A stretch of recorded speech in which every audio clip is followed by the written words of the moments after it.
Hey guys, how's it going and welcome back. We are back again with the Ibanez Jem Jr. So I rented this again from Long McQuaid yesterday. Every time I walk into that store, there's still a brand new one by the way on the shelf, left-handed and white of course. I walk in there and I'm like, nobody's bought that thing? Like, seriously. Like, I know there are lefty players in North Bay, but I guess none of them like the Junior for some reason. Or they just don't like the color. So anyways, it's like 714 bucks, and I'm like, I gotta figure out if I can really get along with this thing, okay? Now, I do, of course, have some complaints about this guitar, obviously, as I'm sure some others will as well, and that's with the Floyd. Although it has nice long screws, which I appreciate for fine tuners, gives you lots of length to play with, they're a coarse thread. So they're stiffer to turn than a fine thread would be, and of course you're going to use up that length much quicker for fine tuning adjustment, and a little tiny movement is a lot to this thing, right? So a large turn is massive. So it does make it very tricky to get this thing dialed in. Once you do though, it's really stable for quite a bit of stuff. Now of course it still has some little more fine tweaking to do down in this area on the bridge to kind of balance out that pressure just right so that the tremolo can run very smoothly without any catching, because I've heard about, you know, that sort of thing happening with these particular Floyds, right? Because this isn't the real Floyd, obviously, or it would have fine-threaded fine tuners. But I got to thinking, you know, I've got the Kramer Pacer Classic. Now, it's wonderful because it has fine threads, although not as much length as these, but you don't need it with fine threads. That thing stays in tune. I can go back and forth all day long and the thing won't drop out on me too easily. Where this thing, it's a little different. Okay, so just be aware it is a little different. Take it a little easier, at least until you get things dialed in right. Maybe a professional setup would be in order. Now the action on this is a little higher than what I would personally like, but I find it quite playable still, and it is going to be different. And so the majority of my guitars all have a very super low action on them because I prefer it that way. All right, everybody has their preference. But it's still very easy to press down on the strings, regardless that it's just a smidge higher than what I'm used to and what I normally would like. But I think in this case I would leave it alone. The biggest, trickiest thing with this Floyd, especially this one, is the back bar in here where the cavity is to the bar. This bridge has to be like virtually precisely at a like 90-degree horizontal plane. It's got to be like virtually dead perfect, and the thing will actually tune nice, stay in tune nice. It is great. That was tricky. It took me about 3 hours last night almost to get that frickin' thing to go right. But I thought, all right, now I finally got some stability here. It may have a better chance this time. But I also wanted to play it through some new gear for you guys, but at the same time with a new camera, which is my DSLR with a really cool mic on it. Now we have changed over to the Beat Buddy version 2 pedal as well, and of course an ME80 board, Hughes and Kettner Spirited Vintage amp, pouring out 49 watts of horse into this 4 ohm 1x12 trainer cab. So normally it's 25 watts at 8 ohms, but we got 4 ohms. So anyways, let's have a little bit of fun first, and then we can talk some more.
Sorry guys, a little longer than I was gonna play for, but I got a little zoned out.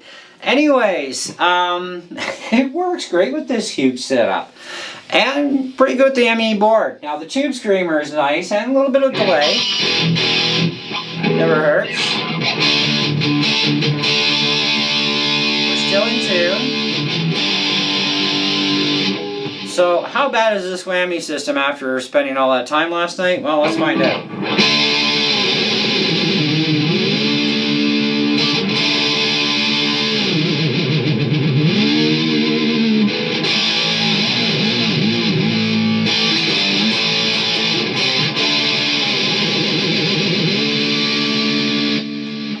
Let's put it on some clean.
It's not out by much, it was just a little smidge.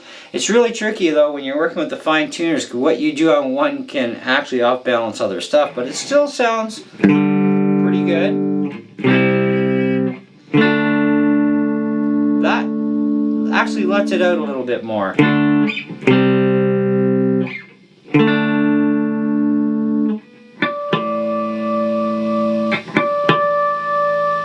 See, if you hear the waver, it's not much.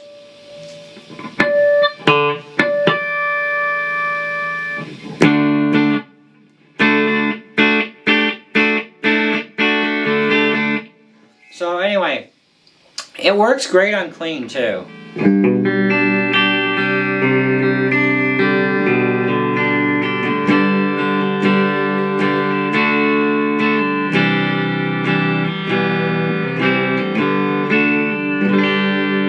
So I think if you're looking at actually one of these Hughes and Kettner vintage amps, they are really nice.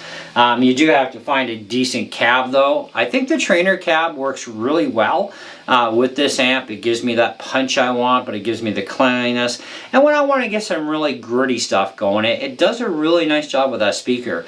And you know, a 4 ohm to an 8 ohm to a 16 ohm speaker, this amp can handle. You know, it's kind of like up to you and, you know, size, 8 inch, 10 inch, 12 inch, whatever you want to do, right? But the amp will run either 8, 16, or 4 ohm speaker, and this is a 4 in there, so I get like 50 watts with a juice. But it's really nice because I have a lot of headroom left too in the amp. Like I've barely got it turned up and the gain's down low.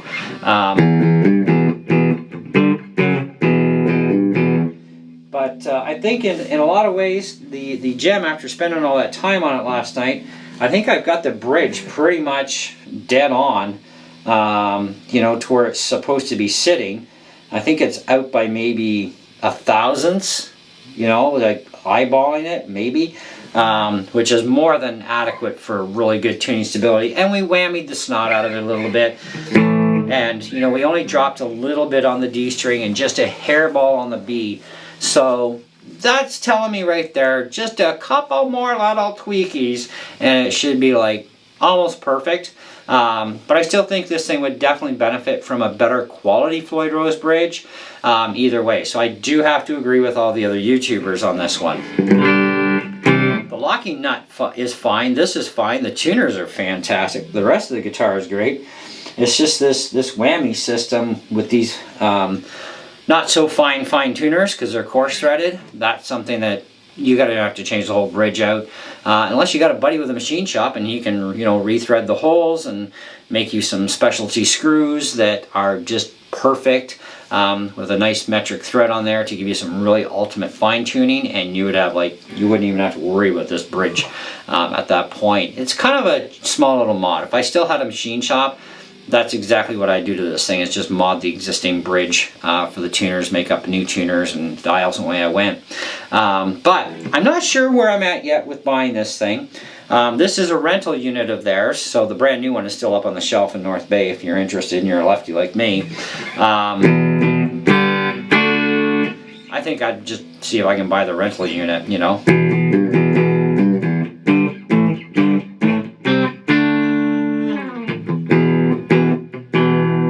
So the Jem may yet find itself a home here. We shall see.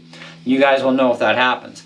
But do stay tuned for more on the Jem. I'm going to do a separate video with the Marshall stack I have. I have the MG15HC FX model, which is going to be pretty much the same as the regular 15-watt silver face, or maybe even the gold face with the, well, it would have like 8-inch speakers or 10-inch speakers. I have the 10-inch speakers, but they have a different model head, same wattage. So I'm not sure what if they changed the speakers from the 10s to the 10s, because I have the carbon fiber edition. So I'm not sure if it has the same 10-inch woofers in it or speakers that the other one had. So, but we're going to try it on the Marshall anyways, just by itself.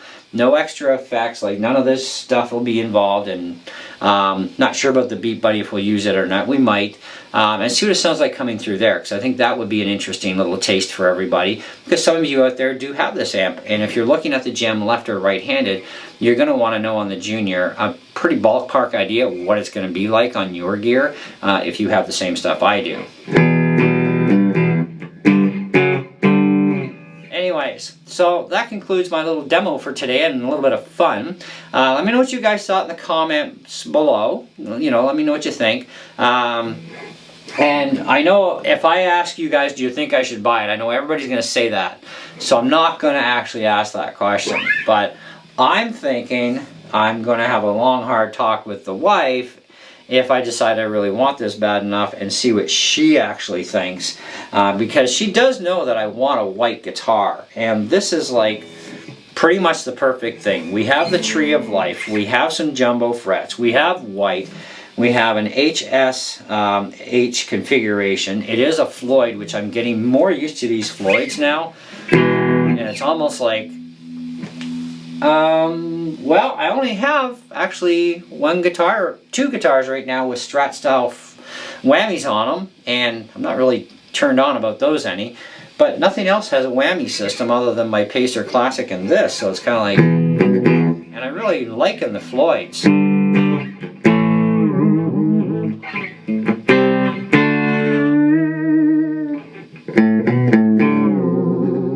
So, just gonna learn how to use a whammy bar someday.